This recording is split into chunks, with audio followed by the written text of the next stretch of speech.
lesiones del fémur.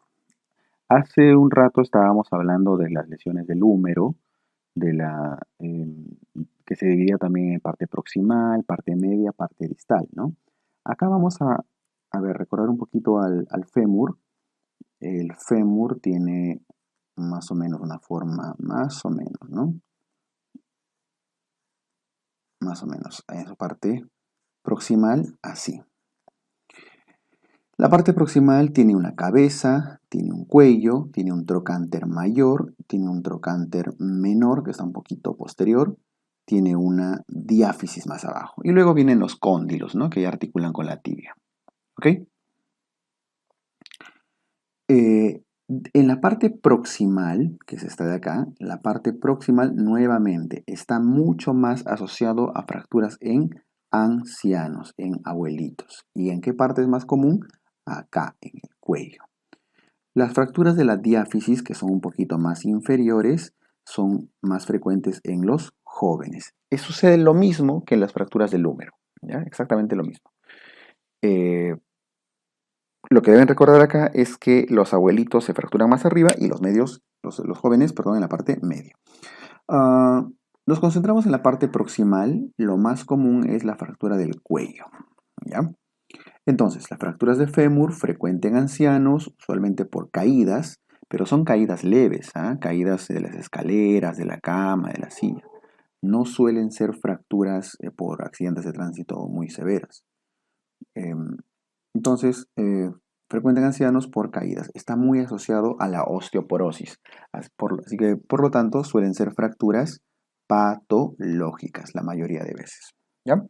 Las fracturas del cuello de fémur se clasifican según Garden en 4 tipos. Garden lo que clasifica es el grado de desplazamiento. La fractura de fémur puede ser grado 1, puede ser grado 2, grado 3 o grado 4 según Garden. Los dos primeros, 1 y 2, Garden 1 y Garden 2, no generan desplazamiento o en todo caso es un mínimo desplazamiento. ¿Y cuál es el gran tema del desplazamiento de la fractura de cuello? Es que cuando ocurre una fractura de cuello, lo que pasa es que los vasos que pasan por acá, ¿cuáles son? ¿Se acuerdan? Los vasos circunflejos, ¿no? Por acá está la arteria femoral y la arteria femoral da sus ramas. Arteria circunfleja medial, que va hacia la parte de la cabecita, y arteria circunfleja lateral, que se va para esta zona, ¿ya? La circunfleja lateral irriga la parte del trocánter mayor, trocánter menor, y la circunfleja medial lo que irriga es la cabeza. Las fracturas de cuello justamente tienden a lesionar esos vasos. Entonces, cuanto más complicada sea esta fractura, más posibilidad de necrosis de la cabeza. ¿Ok? Listo. Entonces, si es que está no desplazada, no suele haber necrosis avascular. No hay necrosis avascular o al menos disminuye su riesgo. Pero si es que está muy desplazada como en grado 3 o muy desplazada como en el grado 4, sí hay mayor posibilidad de desplazamiento, sí suele haber necrosis avascular. ¿De quién? De las cabezas, ¿no? O por lo menos aumenta el riesgo. Listo, a eso se refiere la clasificación de Garden y describe la severidad del desplazamiento. La clínica característica, la posición que adopta un paciente que se fractura el cuello de fémur es acortamiento, aproximación y rotación externa. El miembro inferior, vean que este talón respecto al otro está más arriba. Por lo tanto, hay acortamiento del miembro afectado. Este es el miembro afectado, ¿no? Está más arriba que el otro talón. Se acorta, se aproxima, o sea, tiende a estar pegado a la línea media. Y además noten el piecito hacia dónde está caído, hacia afuera, una rotación externa.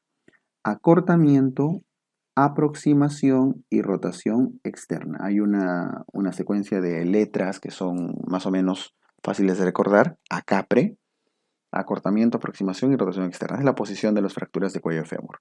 No es una triada, ojo. Basta que esté uno de ellos en un abuelito que se ha caído, ya es una fractura de cuello fémur con alta probabilidad. ¿Ok?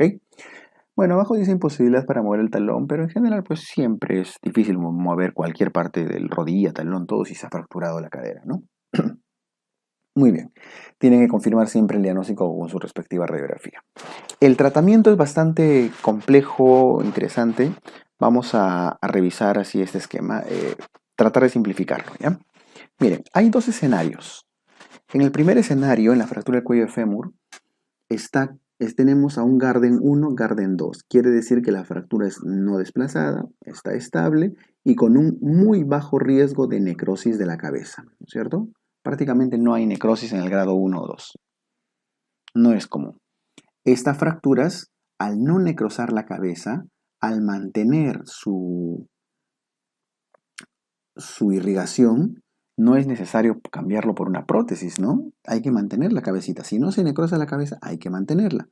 Se hace una osteosíntesis, específicamente una fijación interna. O lo que estamos viendo acá, la colocación de tornillos. Tornillos transcervicales, como están viendo acá, para mantener la fijación de la cabecita. Abajo en la radiografía están viendo un sistema de fijación de cadera DHS. Sistema de fijación de cadera DHS que también tiene el mismo concepto al final, fijar la cabecita, ¿no? Mantener la cabeza fijada. Bien.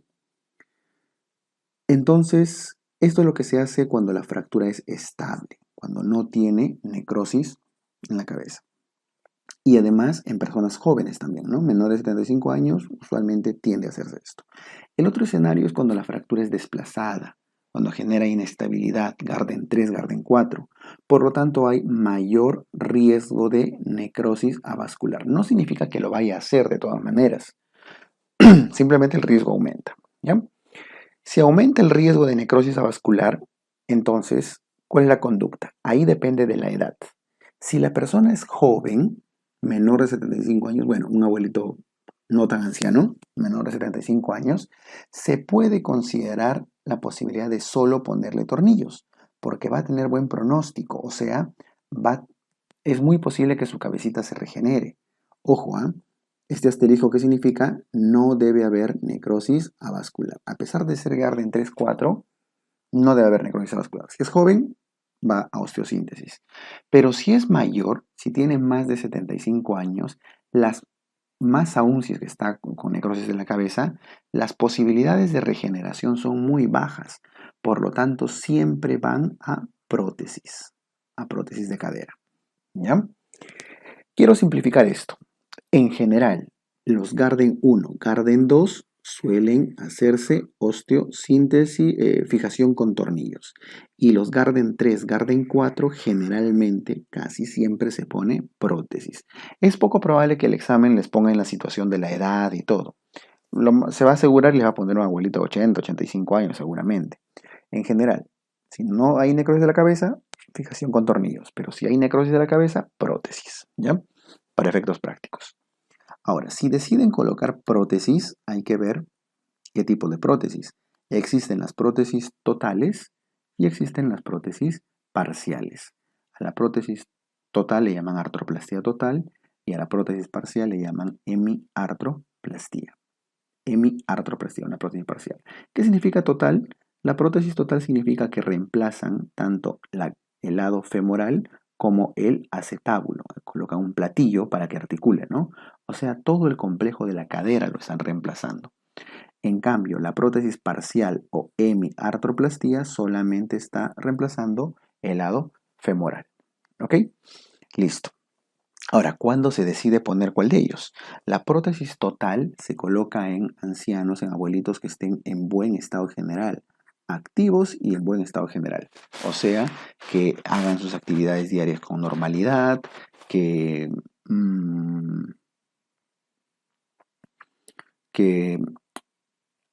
tengan un pronóstico de vida mayor a 3 años. O sea, para colocar una prótesis total, el abuelito tiene que estar en buenas condiciones. Y cuando colocan parcial, cuando tiene baja demanda funcional, una esperanza de vida menor a 3 años. Significa que ya no realiza sus actividades diarias con normalidad, va a vivir poco tiempo, entonces solamente le colocan una prótesis parcial. Listo. En eso consiste el tratamiento de la fractura de cuello de fémur. ¿Ya? Complicaciones frecuentes, abajo dice necrosis avascular, pseudoartrosis, postración crónica, alta mortalidad. ¿Por qué tiene alta mortalidad si aquí no hay grandes lesiones vasculares, viscerales? ¿Por qué genera alta mortalidad? La mortalidad aquí básicamente es porque el abuelito está postrado.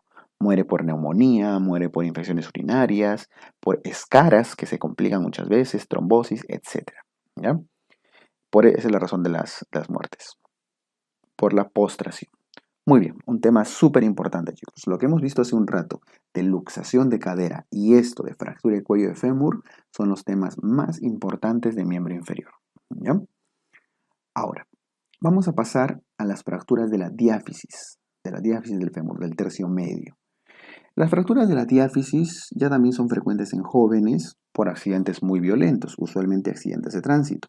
El anterior era en abuelitos por caídas, ¿no? Esto ya también de la diáfisis jóvenes por accidentes de tránsito porque ya hemos visto que la diáfisis, tanto del húmero como acá del fémur, son huesos muy duros, son zonas muy duras que necesitan un trauma muy violento para poder ser rotos. ¿Y quiénes están expuestos a esto?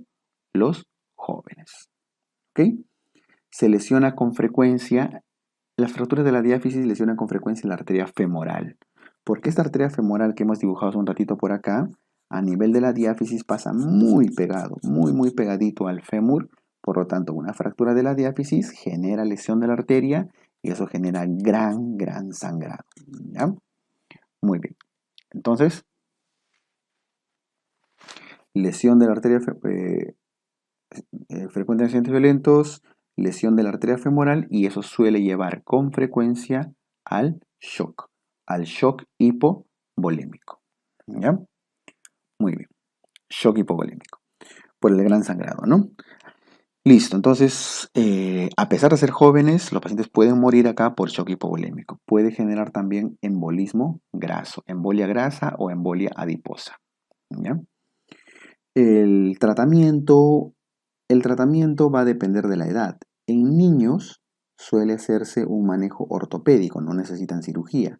¿En qué consiste el manejo ortopédico? Lo que están viendo en la figura, tracción cutánea, ¿no? Se tracciona el miembro inferior. Usualmente se elevan los miembros inferiores y la pelvis, el peso de la pelvis es el que está generando la tracción. ¿Ya? Tracción cutánea. Porque se envuelve con esparadrapos, gasas y así se eleva. ¿Ok? La mayoría de niños, ojo, tampoco es que van a tener muchas semanas al niño en esta posición, es solamente hasta que empiezan a generar los callos y luego tiene que ponerse un yeso, tracción cutánea y su respectivo yeso, un yeso pelvipedio, de la pelvis al pie, tracción cutánea y yeso pelvipedio. Entonces en los niños generalmente no se operan, los adultos sí se operan con más frecuencia. Los adultos requieren, pueden ser manejo ortopédico o manejo quirúrgico. Ya sabemos que el manejo ortopédico es si es que la fractura es estable y manejo quirúrgico si la fractura es inestable, ¿no? Si deciden por un manejo ortopédico, sigue siendo la tracción, igual que en los niños, la tracción del miembro inferior. Solamente que la tracción ya no es cutánea, sino ósea. Usualmente se atraviesa con un fierro acá en la tibia o en el fémur más arribita y se jala, desde ahí viene la tracción. Pero jalando con un fierro atravesado por el hueso para jalar con más fuerza. En los niños basta con envolverlos con esparadrapos y vendajes, ¿no?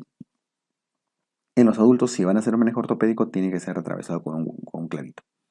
Y si deciden operar porque la fractura era inestable, el clavo de elección, el fierro de elección es este de acá, ¿no? En las diáfisis ya hemos visto los clavos endomedulares. Muy bien. Complicación frecuente de estas fracturas a largo plazo, la pseudoartrosis, pues por el retraso en la consolidación que este genera. ¿Ok? Muy bien, con eso terminamos las fracturas, las lesiones del fémur, tanto los de la parte proximal como los de la parte media. Las lesiones de la rodilla lo vamos a ver en el siguiente video.